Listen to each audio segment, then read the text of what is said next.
first thing I want everybody to do is, it's been a very, very long day. Can everybody stand up, please? And this is the IoT trainer in me from D. Everybody stand up. No, I'm not going to get you to do star jumps. Actually, it's quite a good idea. Right, first off, I want everybody to sit down who doesn't have an IT security policy in place. Do you know what? When I did this last week, only 3 people were remaining standing. How many of you train that in your onboarding? This is going to be no fun. They're all really good people. How many of you have a password policy? Sit down if you don't. All right, you can all sit down. There you go. Right. I did this last week, and we ended up with 3 people standing. As soon as I said, how many of you have a HR policy that's around security? Everybody sat down apart from 3, and all those 3 gentlemen were from the military. So I was clapping those people because, of course, they need to have their security. So, big topic, solving the cyber security skills challenge. One of the things that I like to do is I have 3 quotes, and then I won't bore you with any more quotes, but I'll talk a little bit about how we can help you do that. So should we just all agree that breaches can happen, will happen, and do happen? There's not a lot you can do about it. I was talking to Jack at the back earlier about Internet of Things. How many people here have Internet of Things ready or things at home? So like your light switches, and how many of those have gone and checked your router to make sure that the engineer who was installing them have actually closed down the back door? Because 9 times out of 10, they won't have done that. So the people that have got them that haven't, go home and check your router. So 66%, and I'm nearly falling off the edge here, 66% of 601 data protection professionals were surveyed recently. And they said that, yes, they have training organisations and they have their training within their organisations, but the majority say that the weakest link is the employee. Now, we all know that if anything's going to happen, 9 times out of 10, it will be the employee negligence or the employee who doesn't understand what they're supposed to be doing and what they're not supposed to be doing within the organisation. So we've worked out that human error accounts for about, I would say, 40–45% of any breaches within any organisation. Next slide. IBM, here's a good one for you. IBM forecasts that each stolen record accounts for about $158 per record. Now, that's not per breach, that's per record. And if you look at that, it's gone up about 29% since 2013, which is incredible. And they're looking at around about $4 million a year per organisation that's breached. It doesn't seem like an awful lot in light of all the breaches that have happened recently, but that is a really, really big figure. We know that hackers, and I know that there were a couple of lovely gentlemen here earlier, and they're very, very nice to talk to. So if you didn't get a chance to talk to them, try and talk to them later. But there was about half of that was categorised as hacker-type breaches. However, a lot of them, according to the research here, is down to employees making typos, making mistakes, or just not understanding what the corporate protocols are. Advertised cyber security jobs in Britain have risen by 32%. However, the education of the individuals to fill those gaps hasn't risen. And I found out a really interesting bit of information from Computer Weekly this morning. And I'm just going to read it out because I was quite surprised by it. How many women do we have in the audience? A lot more than we had the other day, but still not enough. Europe is one of the worst offending regions in the world, with women making up 7% of the cybersecurity workforce and one of the biggest gender pay gaps in the world. Cybersecurity workforce in Europe has also a greater gender pay gap than any other region in the world. Men earning 14.7%, or about £9,000 more than their male counterparts in the same jobs, in the same industry. So looking at that, I think that's crap, don't you, girls? You know, that these guys in suits and trousers are earning a lot more than us. Well, maybe not in my company, but in most organisations, women do not make up that gender deficit. So that's all I'm going to say on that. But apart from the fact the gap is putting your organisations at risk. So, moving on to the next one.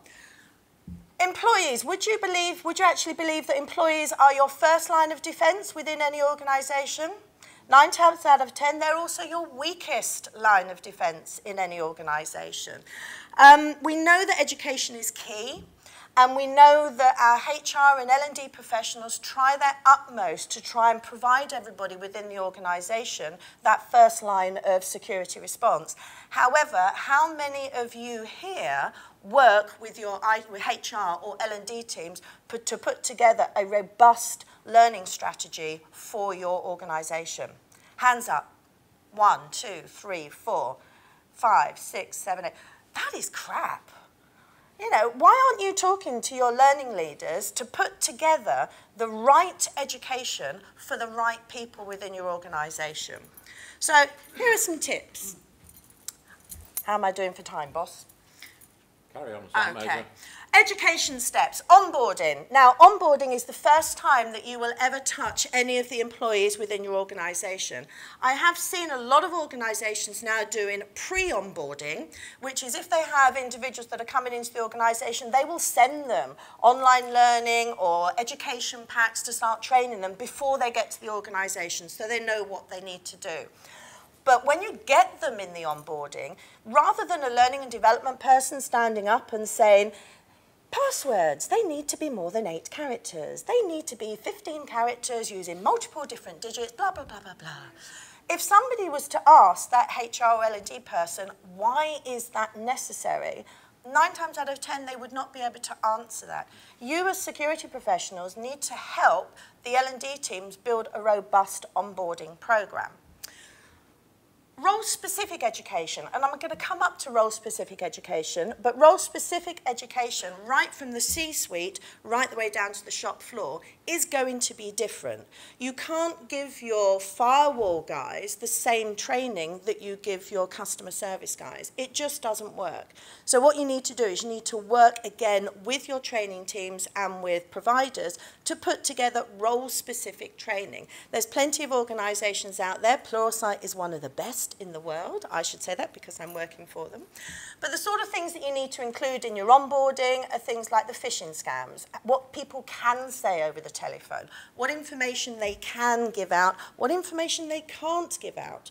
Because if you're working with an organisation, somebody phones up and says, hi, I'm calling from one of the government institutions and I need to know the telephone number and the name of XYZ within your organisation. If you haven't told an employee that they're not allowed to give that information out and they give it out, then you can't blame the employee if there's any breach of security.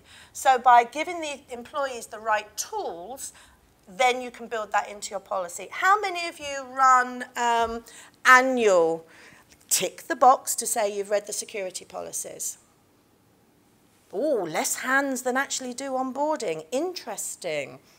This is where the continuous learning comes in.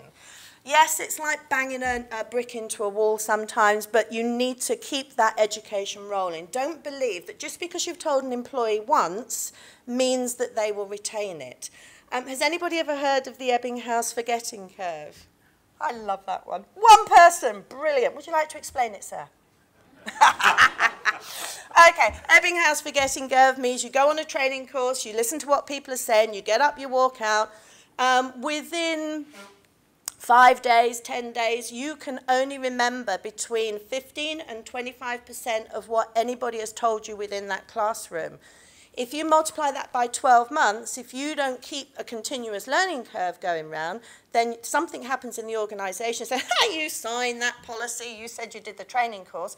They would have forgotten it because it's only something that you're doing on inboarding or onboarding. So role-specific education. So once you've got the basics in place, so we've got a 1, 2, 3 step. Onboarding, role-specific, and then continuous education. So once you've got the basics on in the organisation from the onboarding, how many of you work with team leaders and your L&D to create role-specific training? Even fewer hands. I'm loving this. We're getting worse and worse. So C-suite training. What do you believe the C-suite needs to understand about cybersecurity? And don't all laugh. Anybody? Anybody? Somebody, see, the worst thing you could do was nod. So what do you believe is the top thing for C-suite to understand for cybersecurity? Cost and the opportunity for business risk. Okay. cost, impact to business, and any opportunity. So when you then start looking at your IT developers and your IT pros, the people that you're training, or hopefully that you're training, to ensure that everything is closed down, what sort of training do you think they need? Everybody's keeping quiet and keeping their heads still now in case I jump on them. So you've got the CISSP, you've got the ethical hacking, you've got the ISC squared, you've got all that different type of training that you need to do. More hands. How many of you actually put your IT professionals through that education in a classroom? 2, 3, 4. How many of you put your IT professionals through online education? More. I love that. I love that. Pluralsight, we do some fabulous, fabulous online training. Now, what is the difference between classroom training and online training? And it's not a trick question. See, everybody, say that again? The time at which you do it. And when do you find that most employees will do online education?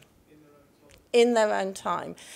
A lot of statistics show that an IT professional will learn when they want to learn at the time they need to do it, whereas if you send somebody to a classroom, they go in, they sit down, they learn, they come back. It's not cost effective anymore for an organisation to do that, but then you're relying on that one person that you've sent on a classroom course to come back and teach everybody else.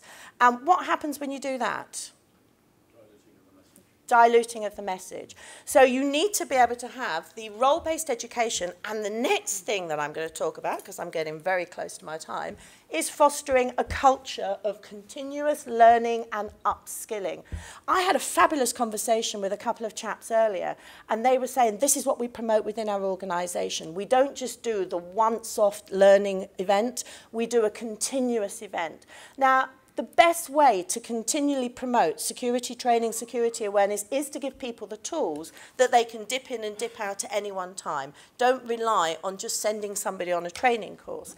The other thing about that, how many of you have intranets and portals? Okay, we've got 2 hands there. I like that because I said it twice, 1 for each, yes. So do you put on those portals what latest breach has happened from the stuff that you gather from the ether?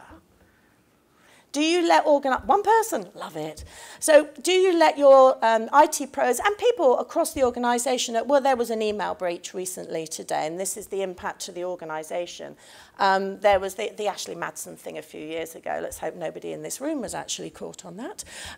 But, you know, the impact to anybody from a personal perspective as well as a business perspective, you need to start linking it. So if you're showing people these are the things that you want us to, that we need you to understand from an organisational perspective, personalise it to the individual and just say this education that you're getting here, you can turn that around in your personal life. What happens if somebody, like recently the Yahoo breach, people went in and they changed their passwords. How many times do they actually go into their organisational element and change their passwords there? If you start to build up a continuous policy of changing your passwords at work, but then on the intranet say, hey, you've changed your work password, go home and change your home password. Go and change your router password. Go and change this password. The more education you give people to help them in the business environment, internalise it and personalise it, they will then take it out into their own organisation. So what we're actually saying here is continuous learning, monthly newsletters. Get your CTO and your CIO to write a little blog of things that they've heard recently that's been happening within the organisation. Things that the security team have found out on the dark web that could be affecting your organisational businesses. If you keep bringing things to people's forefront of their mind, they're going to be more aware of what they need to do. The other element is if you train people within your organisation, they are more likely to stay within your organisation because they have a vested interest in the organisational assets. A lot of people think that if you give somebody a tool to learn, they will learn as much as they want and then bugger off to another organisation. But from a lot of the organisations that I personally work with, they've started advertising the fact that they get a Pluralsight licence when they join the organisation. It gives them continuous learning. It allows them to dip in and dip out as they want. So technology learning platforms. How many people here have a technology learning platform, irrespective of whether it's a Moodle, a Cornerstone, another type of LMS? Okay. How many of you just deep link into your intranet site with items of interest?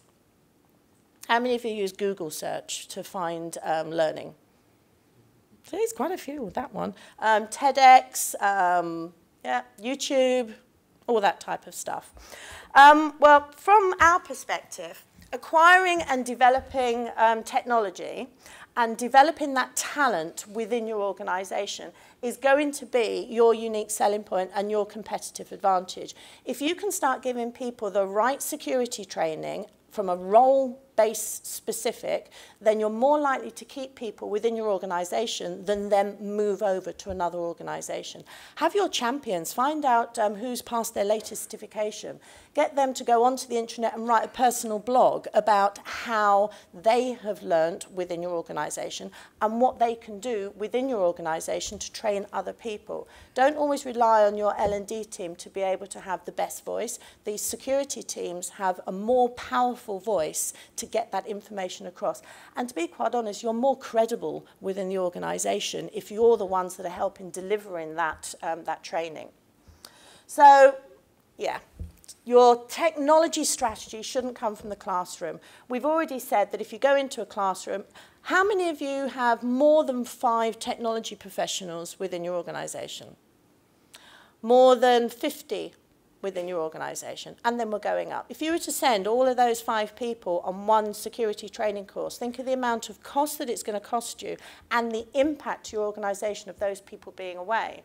When you give people online training, then they can learn it, as the gentleman said there, in their own time, which is the preferred way of learning for IT people. But also they can learn in work. If they've come across an issue within the system at work, they can deep dive into some online learning. And that way they can find the answer straight away, and the impact and the ROI to the organization becomes better and higher and more efficient and more effective.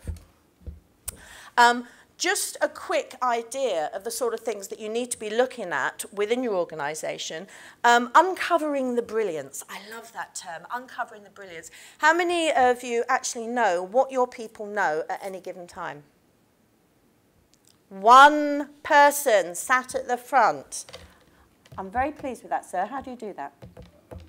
So it's continual conversation with the management team, feeding it into the workforce management technology. 360-degree feedback from individuals, and also the opportunity to suggest people for recognition. Okay, so that was one-to-ones, 360s, feedback recognition. How many of you do that already? Only a couple. I know a few. Why do you not try and work out what talent you have within your organisation? Develop that, bring that through. Develop talent, exceed deadlines, onboard fostering, meet business goals, quantify impact and growth. These are all the things that you need to be looking at within your organisation. How many of you assess your employees to find out what their skill levels are at and how you can grow those skill levels within the organisation? This gentleman is going to come up and do the rest of my presentation for me in a minute. But if you don't do that, then your business is going to die and your employees are not going to be interested in fostering any type of security surveillance within your company. So we have in Pluralsight, and this is where I'm going to do my weeny little bit of a sales pitch, we have the largest network of technology authors in the world. We have people like Troy Hunt, which hopefully a lot of you have heard. I know our 2 hacker friends have heard them recently. These are cybersecurity experts that are called on by the BBC, CNN. They go into Microsoft, they go into Cisco, VMware, and they consult into these organizations. We use these professionals to write our video-based training courses, and they write them at the cutting edge at the time that you need them, and we give that information to you as an organization. So your professionals can go in and view that information as they need it, when they need it. Those authors are not paid. Well, they're not employees. They do get paid, but they're not paid employees. They get paid on a per-click basis. So they write stuff that you guys want to read. They write stuff that your IT professionals want to consume. So that way you are getting the best of the best from around the world. just about to wrap up then.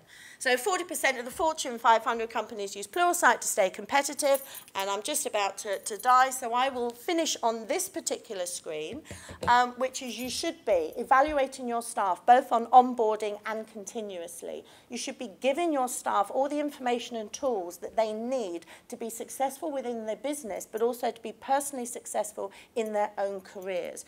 You should be aligning any education that you do with your business policies, with your security policies, and with the general organizational strategy.